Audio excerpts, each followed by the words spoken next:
3 a.m. The low, guttural growl of my canine Zeus ripped me from my sleep. Floodlights snapped on, bathing my dock and the strip of black water beyond it in stark institutional white light. My eyes focused on the security monitor, and I saw two figures in shoddy, dark windbreakers standing beside my boat. One was holding an electric drill. "County Sheriff!" A man's voice, thin and cracking with false authority, echoed across the water. "We have a report this boat is a navigational hazard. I'm a former military K9 handler.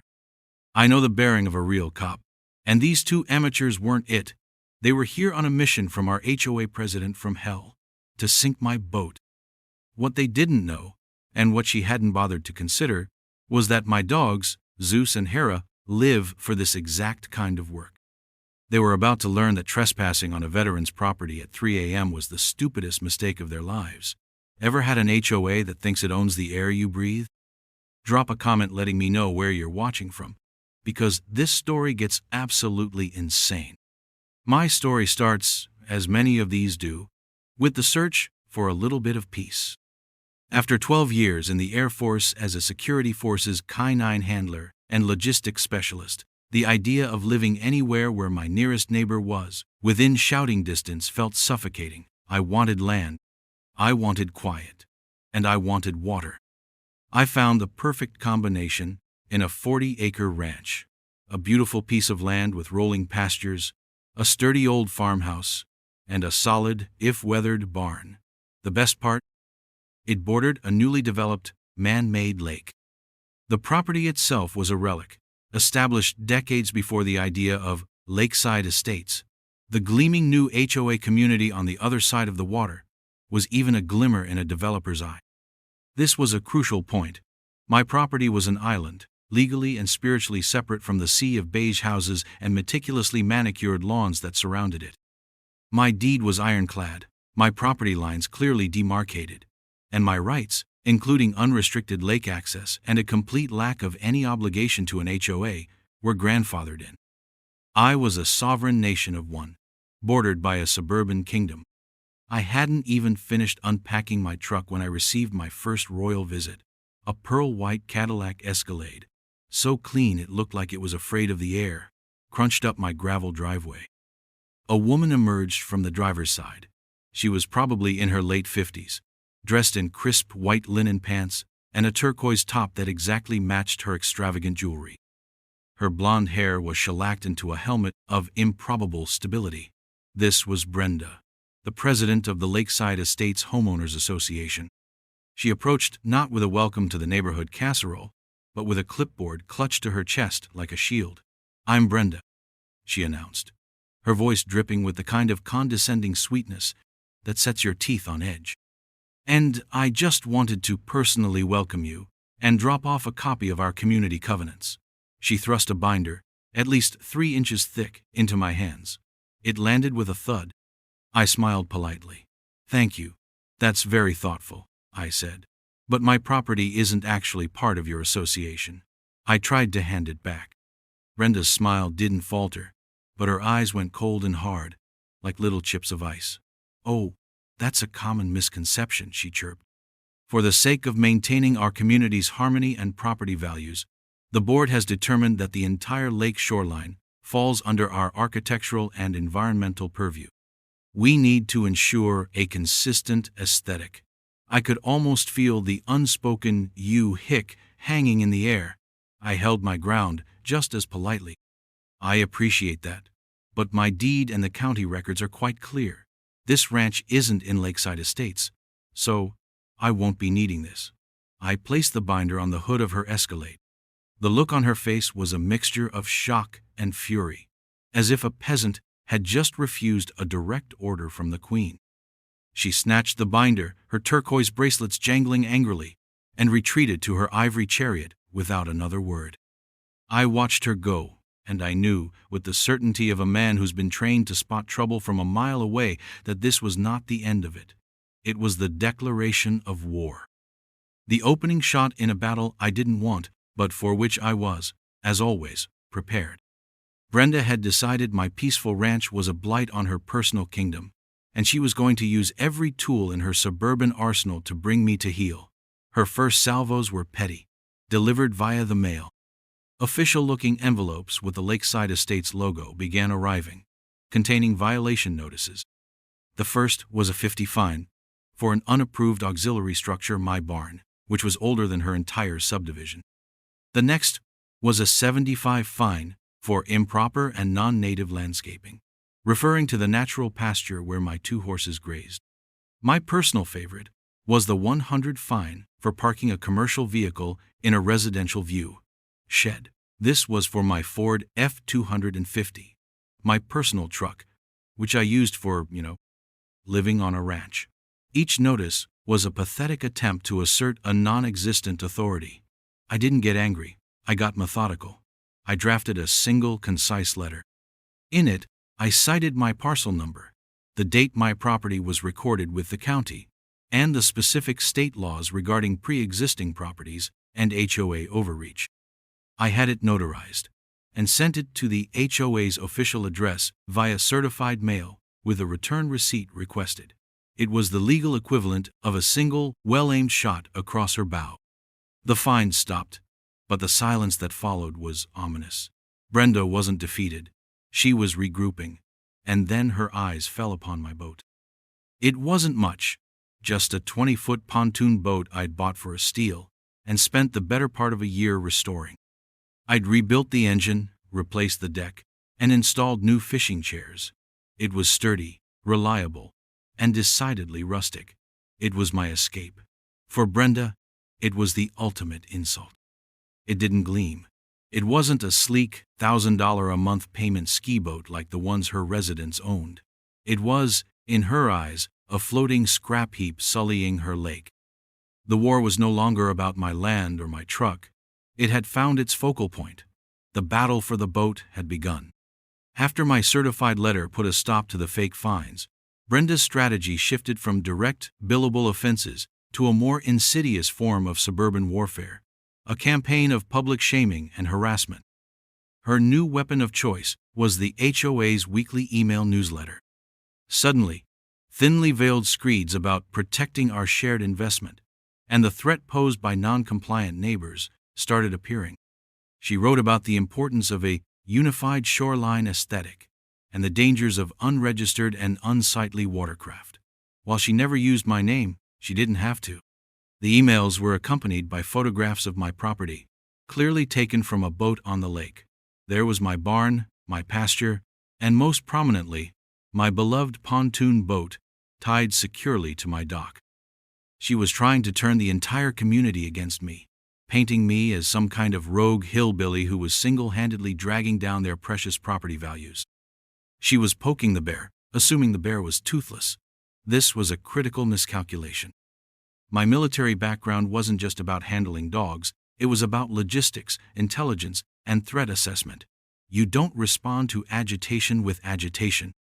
You respond with fortification and information. First, I fortified my legal position. I called an old friend from my Air Force days, Angela, now a razor-sharp corporate lawyer in Chicago. I explained the situation. She laughed.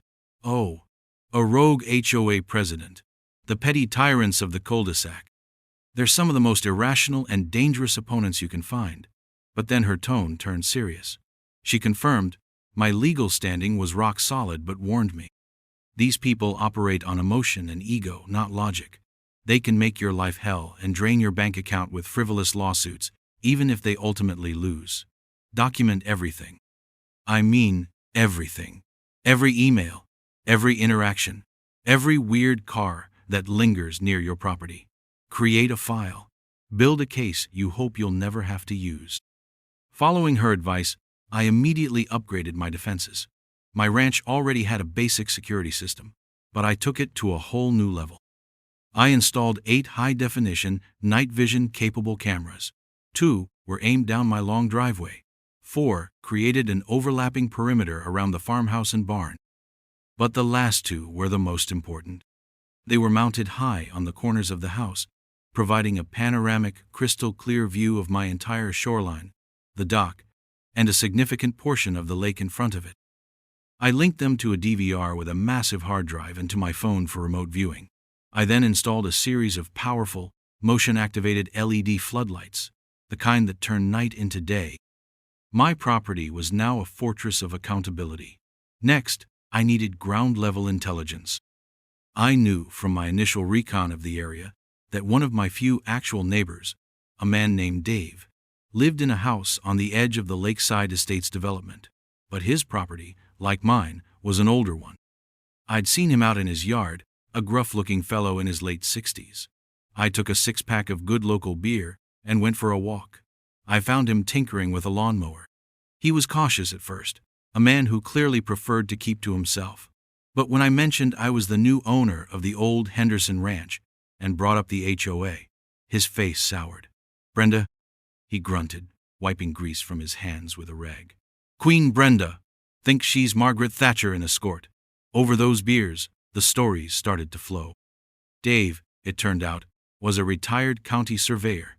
He despised Brenda and her micromanaging reign of terror. He told me about her finding a family because their son's plastic slide was visible from the road. About her measuring the grass height on a residence lawn with a tape measure. About how she tried to force him to cut down a healthy, 100-year-old oak tree because its leaves were falling into her pristine rock garden next door. He'd fought her on that and won, but it had been a draining battle. "She can't stand anything she can't control," Dave said, taking a long pull from his bottle. "And you, my friend, with your big plot of land and your old barn, you're the ultimate affront to her sense of order." That's when he gave me my first piece of truly critical intelligence. "Come here," he said, leading me into his dusty garage. He unrolled an old, large-format plat map on a workbench. It was an original survey map of the area from the 1970s. He pointed with a grease-stained finger. "There's your property. And look here." The map clearly showed that the original property lines of the Henderson Ranch didn't stop at the water's edge. They extended a full 50 feet out into the lake bed. "Riparian rights," Dave explained. "When they dammed the river to create this lake, the original deeds held those rights. Your dock, and the water for 50 feet around it, is quite literally your private property. She has no more jurisdiction over it than she does the moon." This was the smoking gun. It wasn't just my boat, it was my dock, my water. Her photographers had been trespassing. I made a high-resolution copy of that map. My final step was a bit of psychological warfare. Dave told me about the upcoming monthly HOA meeting. At his invitation, I decided to attend as a guest. I sat quietly in the back of the community clubhouse, a sterile room that smelled of air freshener and repressed resentment. When Brenda opened the floor for new business, she launched into a general reminder about community standards. Her eyes locked directly on me. She spoke of visual pollution and how a single, uncooperative party could impact everyone's investment. She was playing to her crowd, reinforcing her narrative. When she finally finished, I stood up. The room, full of her loyalists and intimidated residents, went silent. "Ma'am?" I began, my voice calm and even. "For the public record, I'd just like to reiterate a few facts. I didn't raise my voice. I spoke like I was delivering a weather report. My property, parcel number 7B, 443, is not, nor has it ever been, a part of the Lakeside Estates Homeowners Association. My deed predates this development by 42 years. Furthermore," I continued, holding up a copy of the plat map, "county records and original surveys confirm that my property line extends 50 feet into the lake itself. Therefore, any entry into that area, by boat or otherwise, without my express permission, constitutes trespassing. Any photographs taken of my home and disseminated without my consent, as has been done in this association's newsletter, constitutes harassment." I let that sink in. You could have heard a pin drop. Brenda's face went from pale to beet red. She had been publicly and factually neutered in front of her subjects. Her authority, built on bluster and misinformation, had been challenged with cold, hard data. She sputtered, trying to interrupt, but I was already done. "Thank you for your time," I said, and walked out. Dave told me later that the meeting descended into chaos. But I knew what I had done. I had taken a personal feud and made it a public humiliation for her. For a narcissist like Brenda, there is no greater crime. I hadn't just poked the bear, I'd slapped it in the face. And I knew, with chilling certainty, that the bear was now going to do something incredibly stupid and incredibly desperate. The public humiliation at the HOA meeting was the catalyst.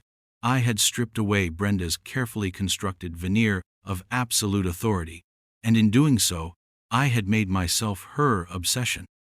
The quiet war of letters and emails was over. I knew she would escalate, and I knew it would be reckless. My training teaches you to recognize patterns in enemy behavior. Brenda's pattern was one of escalating desperation when her control was challenged. I anticipated a frivolous lawsuit, maybe an attempt to pressure the county with some trumped-up complaint. I never imagined she would be stupid enough to escalate to felony-level criminality. The signs began subtly. A base boat, not one I recognized from the neighborhood, began to appear late in the evening, idling just outside the 50-foot line I had established. Its occupants clearly observing my property through binoculars. Footprints appeared along the fence line at the edge of my woods, far from any public path. These were not the actions of an HOA president. These were the clumsy reconnaissance tactics of someone planning something physical. I didn't need a formal threat assessment to know what her target was. It was the boat, the symbol of my defiance. It had to go. I fell back on my training. I established a new routine. Every night, around 2 a.m., I would do a quiet perimeter check with Zeus and Hera on leashes. The dogs sensed the tension. They were keyed up, their ears constantly twitching, their noses sampling the night air for anything out of place. We were a silent, watchful team, ready for a confrontation we hoped would never come. Then came the night. It was a moonless, oppressively humid Tuesday. I was in a deep sleep when Zeus's growl, a sound that started low in his chest and vibrated through the floorboards, brought me instantly awake. It wasn't his squirrel on the porch bark. It was his serious, threat, imminent growl. I swung out of bed and went straight to the security monitors. And there they were. The motion-activated floodlights had kicked on, painting the scene in brilliant, shadowless white. 2 men stood on my dock. They were dressed in cheap, dark blue windbreakers, with the word sheriff badly ironed onto the back in crooked white letters. They wore baseball caps pulled down low. One was tall and lanky, the other short and stout, and the lanky one was holding a cordless drill, a long, wicked-looking auger bit already chucked into it. They were clumsy, nervous, and so obviously fake it would have been comical if their intent wasn't so malicious. I grabbed the encrypted walkie-talkie I used to communicate with the local sheriff's department for emergencies, a perk of being known in the community as a reliable ex-military guy. Then, I keyed the external microphone for my security system's PA speaker, which was mounted under the eaves of the house, aimed directly at the dock. My voice boomed out into the night, amplified and devoid of emotion. You are on private property and under surveillance. You have 10 seconds to drop what you are holding and leave my property before I release my dogs. The 2 men jumped as if they'd been tasered. The lanky one nearly dropped the drill. The shorter one spun around, his eyes wide with panic as he scanned the dark house. "We're with the county sheriff," he yelled back, his voice straining to sound official. "We're here to inspect this hazard." Hazard. That was Brenda's word. The line was a direct feed from her. "No, you're not," I replied through the speaker, my voice dropping an octave. "You are trespassers preparing to commit a felony. This is your final warning." I keyed the walkie-talkie. "Sheriff Miller, this is my name at my address. I have 2 armed intruders on my property, impersonating law enforcement officers. They are attempting to destroy my boat. I am about to release my 9s. Back on the PA, I didn't wait for their response. I gave the command, a single sharp German word. Fass! I opened the back door. Zeus and Hera didn't bark. They were silent, 2 black and tan missiles streaking across the lawn towards the light. The effect was immediate and spectacular. The lanky man with the drill screamed, a high-pitched shriek of pure terror. He turned to run, tripped over his own feet, and went down hard on the dock, the drill skittering across the boards and plunging into the dark water. Hera was on him in a flash, not biting, but holding him down, her weight on his chest, her teeth an inch from his face, a menacing growl rumbling in her throat. The shorter man froze completely as Zeus, the larger of the two, executed a perfect flanking maneuver, getting between him and the escape route. Zeus didn't growl. He just stood there, poised and utterly terrifying, his gaze fixed on the man's throat. The man raised his hands in surrender, tears welling in his eyes. It was over in less than 5 seconds. Controlled, efficient, and absolutely decisive. That's when the first patrol car, its lights flashing but siren off, turned down my driveway. Sheriff Miller himself was behind the wheel. He'd been on patrol not 5 miles away. He stepped out of his car, his hand on his sidearm, and took in the scene. 2 highly trained military dogs holding 2 terrified men in cheap fake cop outfits at bay, all under the glare of my security lights. The men started babbling the moment they saw a real uniform. It was the lady. The one pinned by Hera blurted out. "The HOA lady. Brenda. She paid us. She said nobody would care. It was just some old boat." Sheriff Miller looked from the pathetic suspects to me, then to the calm, controlled dogs. I gave another single command, "Ouse," and both dogs immediately backed off, sitting attentively at my side. The professionalism of the dogs, the immediate confession, the sheer amateurishness of the crimite, all clicked into place for him. His expression, which had been tense and uncertain, shifted to one of grim understanding. He had dismissed my earlier complaints as a typical neighborhood squabble. Now, he was standing in the middle of a serious crime scene. Trespassing, conspiracy, attempted destruction of private property, and the big one, impersonating a law enforcement officer. "Sir," he said to me, with a newfound tone of deep respect, "I'm going to need you to burn me a copy of that security footage. It appears you were right to be concerned." His deputies cuffed the 2 blubbering idiots, reading them their rights as they were led away, leaving me, my dogs, and the profound silence of a night that had gone from peaceful to chaotic and back again. The trap had been sprung, and Brenda had no idea the jaws were now closing on her. The aftermath of the failed 3 a.m. raid was handled with the calm precision of a police procedural, with me in the unexpected role of lead consultant. Sheriff Miller, now fully convinced he wasn't dealing with a simple case of neighborly friction, treated my property as a formal crime scene. He and his deputies took meticulous photographs of the footprints, the scuff marks on the dock where the trespasser had fallen, and even insisted on recovering the drill from the lake as evidence.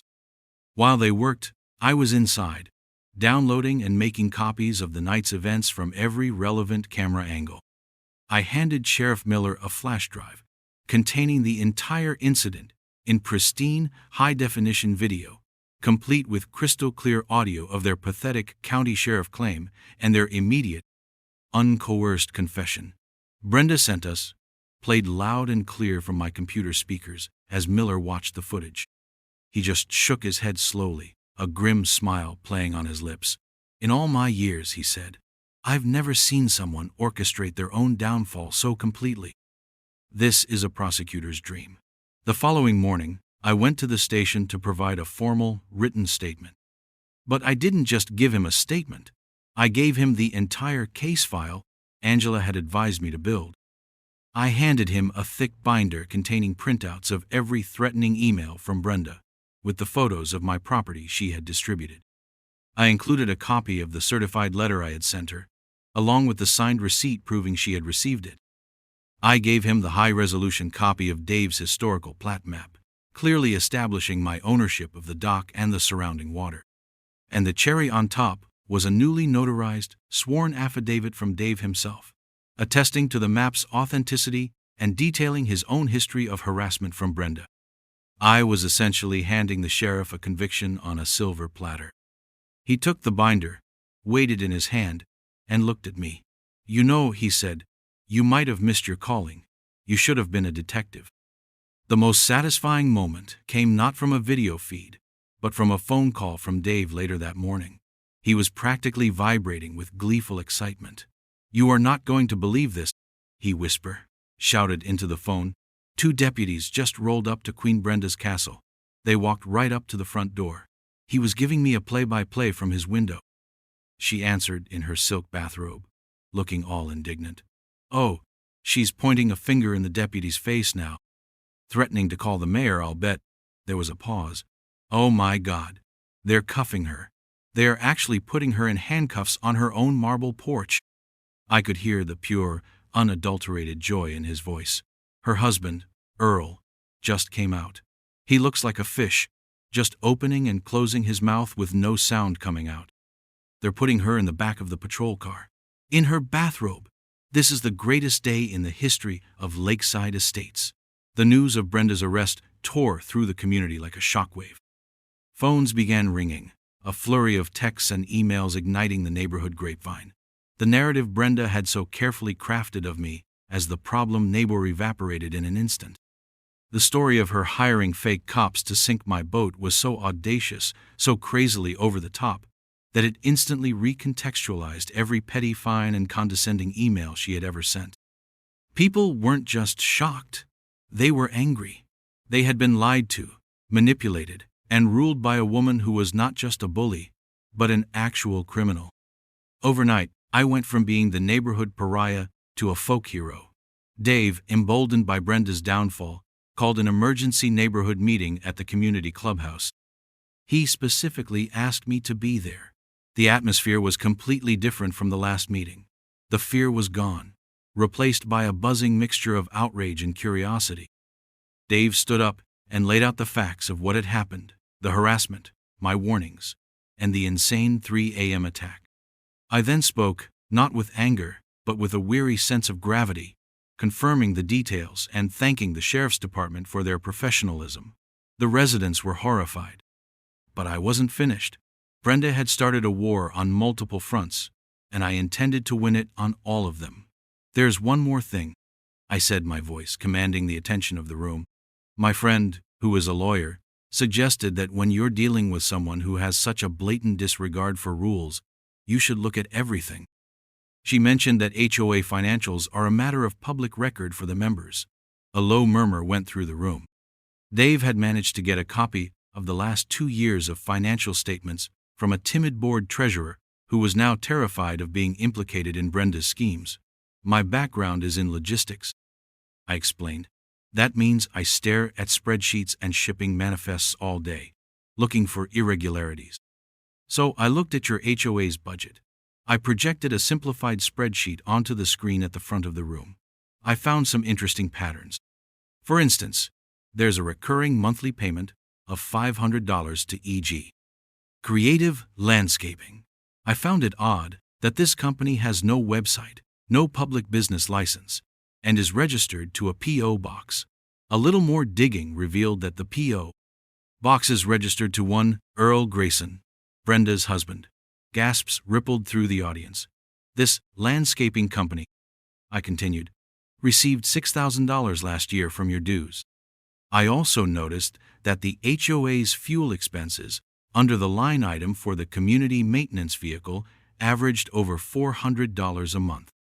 That seems high for a golf cart that putters around the clubhouse, but it's just about right for a Cadillac Escalade that's being driven all over town." The room was dead silent now, hanging on my every word. And the final item.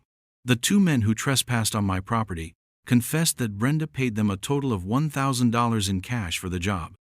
2 days before the incident, there was a $1,000 cash withdrawal from the HOA's bank account, designated for emergency legal contingencies. The dam of their anger broke. The room erupted not in chaos, but in focused, white-hot fury. Brenda hadn't just harassed me. She had been stealing from all of them. She had used their money to pay her husband, to fuel her luxury car, and finally, to fund a criminal enterprise against me. The enablers on the board, who had been sitting in the front row looking pale, now looked like they were about to be physically ill. They weren't just complicit in her bullying. They were potentially liable for her financial crimes. It wasn't just a takedown anymore. It was a complete and utter annihilation of her entire reign. The final phase of my war with Brenda wasn't fought on my property or in a community clubhouse, but in the sterile, fluorescent-lit hallways of the county courthouse. The legal hammer fell on Brenda and her hapless husband Earl with a satisfying and decisive thud. Faced with a mountain of evidence that was as irrefutable as it was embarrassing, their bluster evaporated. The security footage of the fake cops, their immediate confession implicating her, my meticulous documentation of her harassment, and now, a forensic accounting report commissioned by the newly awakened HOA board was an open and shut case. Brenda was facing a slate of charges that included conspiracy to commit a felony, criminal mischief, and commissioning the impersonation of a law enforcement officer. The embezzlement charges were the nail in her coffin. The district attorney, smelling an easy and high-profile conviction, was ready to throw the book at her. Staring down the very real possibility of actual prison time, Brenda's reign of tyranny ended not with a bang, but with the pathetic whimper of a plea deal. She pleaded guilty to a raft of lesser charges. The judge was not amused by her actions. She was sentenced to 5 years of probation, ordered to pay full restitution to the HOA, a sum totaling nearly $30,000, and an additional $10,000 fine directly to me for damages and emotional distress. The two wannabe saboteurs, in exchange for their testimony, got off with probation and community service. But the sweetest part of the sentence, for me, was the court order. A permanent, legally binding restraining order was put in place. Brenda was barred from coming within 500 yards of me, my home, or my property. She was legally banished from my world. She couldn't even drive down the main road past my ranch without violating her probation. She had tried to force me out, and in the end, she had gotten herself exiled. The reckoning within the Lakeside Estates HOA was just as swift and complete. The old board, facing the fury of the residents and the threat of a massive civil lawsuit for their gross negligence, resigned en masse. A special election was called. In a move that surprised no one more than himself, Dave, the retired surveyor who had been my first and most crucial ally, was overwhelmingly elected as the new HOA president. He accepted reluctantly, grumbling that he'd rather be fishing, but he understood what was at stake. His first official act as president was to formally pass a resolution on behalf of the entire association. It acknowledged the legal sovereignty of my property, recognized my riparian rights as defined by the original surveys, and contained a formal, public apology for the harassment and criminal actions of the former president. It was a total and unconditional surrender. His second act was to bring in a team of professional forensic accountants to unravel the full extent of Brenda's financial malfeasance and to install a transparent, resident-led system of financial oversight. The fear was gone, replaced by a sense of shared purpose. They were no longer subjects of a petty queen. They were neighbors, working together. The visible symbols of the old regime vanished. The pearl-white Cadillac Escalade was sold off, the proceeds going towards paying Brenda's court-ordered restitution. A few months later, a for-sale sign appeared on her lawn. The house, once the epicenter of power and intimidation, sold at a significant loss. The infamy of the fake cops plot had permanently stained its market value. Brenda and Earl were gone, slinking away in disgrace to whatever new suburb they would now inflict themselves upon. The reign of terror was officially over. Now, peace has returned to my 40 acres. It's a deeper, more profound peace than before, the kind that only comes after a hard-fought battle. The atmosphere of the entire area has changed. The palpable tension that used to hang over the lake is gone. Boaters who used to give my property a wide, nervous berth now cruise by with friendly waves. Some even shout their thanks across the water. The HOA, under Dave's grumpy but eminently sensible leadership, has become what it was always supposed to be: a boring, functional entity that handles road maintenance and reminds people to bring in their trash cans. The beige has become a little less uniform, the lawns a little less perfect, and the people a lot more relaxed. My final scene is one of perfect tranquility. I'm out on the water, drifting in the middle of the lake on my refurbished pontoon boat. The engine is off. The only sounds are the gentle lap of water against the hull and the quiet chirping of crickets on the shore. Zeus and Hera are lounging at my feet, their ears perked but their bodies relaxed. Two furry sentinels enjoying a well-deserved rest. My fishing line is in the water, bobbing gently. A sleek, modern ski boat, the kind Brenda would have approved of, slows as it approaches. A man I recognize from the community meeting gives a warm smile and a wave. "Catching anything?" he yells. "Just some peace and quiet," I call back. He gives me a thumbs up. "We all are," he says. "Thanks to you." He throttles up and continues on his way. I lean back in my fishing chair, close my eyes against the warm afternoon sun, and feel a deep sense of satisfaction. It was absurd, the whole affair. A suburban war started over a difference in aesthetic, escalated by a fragile ego, and ended with nines, fake cops, and financial ruin. But as I sit here, in the quiet heart of the lake that was once her battlefield, I know that sometimes the only way to deal with an irrational bully is to meet their chaos with unwavering methodical competence. And maybe a couple of very, very good dogs. Stay safe out there, document everything, and never ever underestimate a man who just wants to be left alone to go fishing.